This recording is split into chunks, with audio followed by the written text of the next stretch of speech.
another Boys to Dads podcast. I'm your host, Big Country. This is Coach B. What's going on? What's popping in the world? What's going on?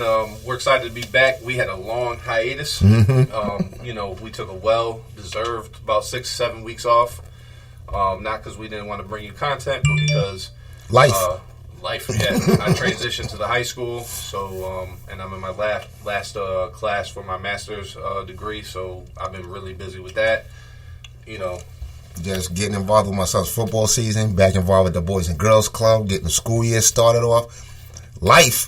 Yep, I'm tutoring at the Boys and Girls Club. It's pretty cool.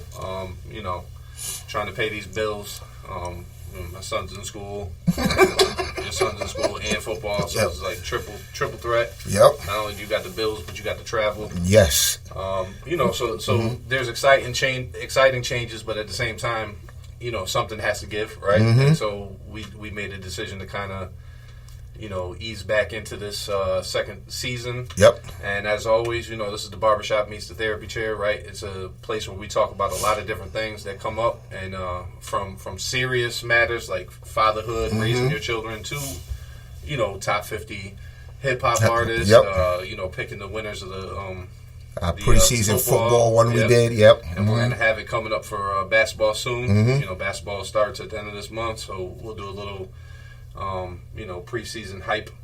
I'm not looking forward to talking about that with my Sixers, but that's all good.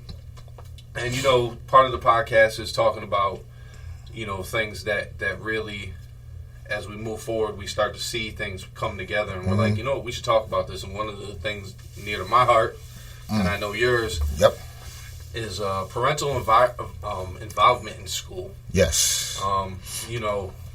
We often talk about parents being involved in their child's education, and a parent may assume that just means checking Power School or checking grades, right? Responding to teachers when a teacher emails you back. But parental involvement goes way beyond just checking grades, right? And one thing, I'm wearing my teacher hat and my parent hat at the same time with this. So I don't want anybody in the, with our audience judging because they know I'm a teacher and just assuming that I'm asking them to do the impossible, right? But on the flip side, parents are asking us to do the impossible, which is raise your child and teach them at the same time. And it's damn near impossible to be able to raise a child, teach them, and make sure they have the skills in your content area without help. But also, too, like you wearing two hats today, I'm wearing two hats, too. Parent and mentor, because mentors, to me, along the way are on the same line of teachers. And if we had a third hat, coaching. Yep, exactly. Right, coaching. It's all, and to me, it's all one and the same, man. It takes a village to raise children, and it takes a village to have a successful child complete their education. Yes, sir. And so let's talk about the education system in regards to parenting. Okay? We're going to leave the shit talking about the education system as far as academics go for another time. We'll have a teacher. That's another podcast in itself. That's a 2-hour podcast because we could talk about that, and I will critique teaching, even though I'm a teacher. Right. Part of getting better is to make sure that you reflect on the things that you were not good at. Exactly. But parenting is important, and I'll give you a specific story real quick, and then we'll move forward. So, my kids, attended the same district schools that I teach in, and my oldest daughter, she struggled a little bit. She had a math deficiency, but she was always aware, always worked hard, and she was successful. But she would not have been successful had my wife and I not instilled in her, do your work, follow through, work hard. Right? Some of it is innate. Some of it you can't teach. Like hard work, you can model. But hard work comes when a child wants to do good. Right? My son was a little bit more like me, a little bit hard-headed, reserved. He had a, disability. So we were in school a lot for IEPs. We were in school a lot for his behavior or, lack of motivation to be social. And we worked hard with the teachers and sometimes against the teachers because, it's our kid. And I give my wife a lot of props for that because she was the one that spearheaded that movement. But, you know Isaiah. He's become successful. Yes, he right? has. And he continues to climb and learn and climb and learn, and he's gotten better in dealing with his own disabilities and also ensuring that, he's a straight A student. And then my youngest daughter is the mixture of my my son and my oldest daughter. And that is that she's smart, but she's not on the level of my son would, and that means no disrespect. I'm not talking junk. But she has the work ethic of my oldest daughter, where my son does not. And so sometimes I like to say, work ethic beats out intelligence and skills, because the work ethic, you'll learn the skills necessary, and with that work ethic, you'll perfect it. Yeah. Whereas if you're just smart and gifted, you kind of just float. Right? You're not. So when something really does get hard or challenging, you want to run away because you're not used to it. You're used to being able to get. Try to not make a long story short, but just ending on this. If it wasn't for us taking my son's Xbox away, taking my daughter's phones away, giving them, some discipline and some guidance, and explaining to them that your first job is school. Right? Your first job is school. You have your responsibilities at home, but your first job is at school. So you are not going to you are not going to pay the bills if you don't go to school and do work. Right? So I pay for your cell phone, I pay for the lights to be on, I pay for your clothes, I pay for all this, right? You want to act up, at 16 you can get your own job and pay for everything. Yep. Had that conversation plenty of times. Yeah. Miraculously, all three of my children somehow bounced back. By the time they were 16, they were all very successful in school. But it's because of what we did, and this is the next podcast, is disciplining your children, right? But it's because of what my parents instilled in us. My wife's parents instilled in her. What we still instilled in our children. What we argued about as couples, like how to raise your child, right? And certain things I'm not going to back down from, certain things my wife did, and those things that we didn't back down from were actually beneficial to my kids, because those were very important. And so school is not successful if you are not involved in your child's education. Yep. And so I'll leave it to you now, because I talk. All right, well, just my background a little bit with it. One thing that me and my wife always stress, especially with my son, when it came to black, my son is an athlete too, but there's a reason why they call him student athlete. You're a student first, athlete second. If you don't get the grades, I don't care what the conference states as far as what the minimum grades or whatever it may be, you're going to achieve above minimum and everything, because if we just let him stay on the level of minimum, he's just going to be doing things just to get over and think that's the way life is supposed to be. I do the bare minimum, I could always get ahead. No. But the one thing me and my wife, we took pride in every year since my son first started school, being involved in his education. And we feel that being that we did do that, that he's successful now in college right now. Okay, and so here's a couple of statistics real quick, right? And this comes from CDC.gov, but it also comes from, myself having a psych degree, a social studies degree, and now educational leadership degree. Parental engagement in schools. Now notice this. Parental engagement in schools doesn't say parental engagement in the house with your child. Okay? Parental engagement in schools. Research shows that parental engagement in schools is closely linked to better student behavior, higher academic achievement, and enhanced social skills.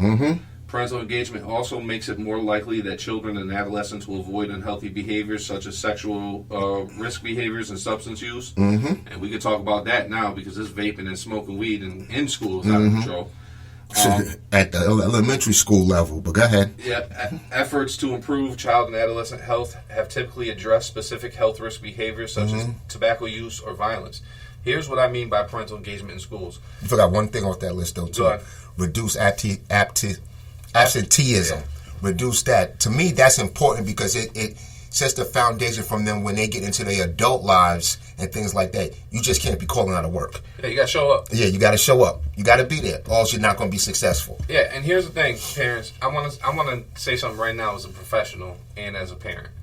You do not have to have the highest form of education to be involved in your child's education, okay, to be engaged in schools. You don't even have to like school, okay? But the idea that if you are engaged with your child's school and in your child's education, they are more likely to be successful than not. If you are a parent, you want them to be successful. I think a goal of every parent, and this is not just an opinion, I can follow it with evidence, is that every parent should want their child to be more successful than them. Not at the same things. Like, I don't think Michael Jordan is telling, his kids, you got to be just as successful or better than me at basketball, because that's damn near impossible. Yep. Okay? But be a better businessman. Be a better father. Yep. Right? Be a better understander of the world, because I was locked into this. Just be a better person overall. Yeah, so we want our kids to do better. And part of wanting our kids to do better is sometimes we have to do the things we're uncomfortable with doing to change the outcomes for our children. If you reflect on your own life, we know where we went wrong. Okay? We are not stupid human beings. We are intelligent human beings who can reflect and see it. I'll tell you right now, where I went wrong, I didn't follow through. I did not follow through. I got the bad term lazy. I was unengaged because I was unmotivated, right? I could blame all that on my teachers and say, well, my teachers didn't know how to reach me, but I had two parents at home that told me that education was important. They were educated. They tried. It wasn't until I got older that I realized that everything my parents did for me actually allowed me to survive long enough to figure out what I wanted to do with myself. And I'll give you an example. I hated school. I know it sounds weird for a teacher to say I hated school. I was bullied. It sounds weird for a 6'7", 350-pound dude to say I was bullied. I was bullied, made fun of, hated school, hated the teachers, right? Because I just felt like they didn't care. Not understanding when you're 8 years old that the teacher's job is not to sit there and police everything, it's to teach, right? And so my parents were like, nope, you still got to show up. Nope, you still got to go.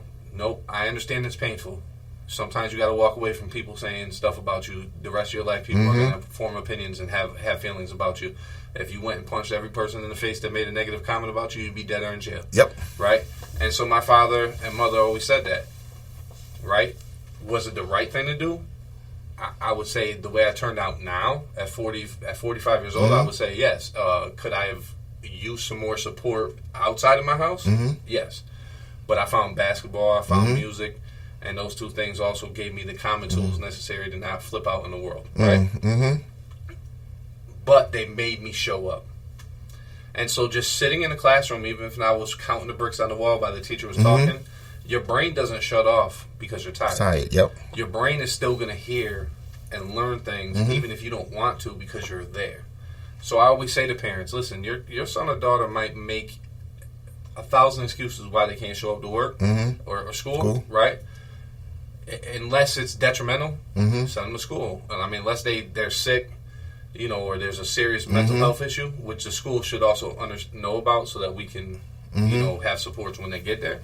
You got to send your kid to school. Because even if they're a 60% student, they're still gaining 60% of the knowledge they would lose. Right? True. And parents, just because you may not show up to school, maybe you didn't show up to school and therefore you had a horrific school experience. And so you look and go, oh, they're just treating my son or daughter the same way they treated me. No, they're not. They're not. Nope. I'm telling you now, it's a different time. Had we grown up in this time with the support system that's available, we probably would all be a lot more healthy mentally. Yep. Yes, sir. I agree with that 125%. Yes, sir. Because even when I look back on my school year experiences and stuff like that, mine was horrific. It was horrific. Same thing with you, with the bullying, with all these other things going on. Well, your environment is a lot different. I mean, I grew up, I always say I grew up during the crack epidemic. I grew up during the Latin Kings Los Solitos. My freshman year in high school, that was we made national news in Meriden because of the fighting and the violence. But that can't compare to Southside Queens. Nope, it can't, because then you're dealing with everybody that's telling you that everybody that's on the streets making money, school is for losers. You know what I'm saying? Making fun of you when you have to go to school. My saving grace was, like with you, was basketball. You know what I'm saying? And stuff like that.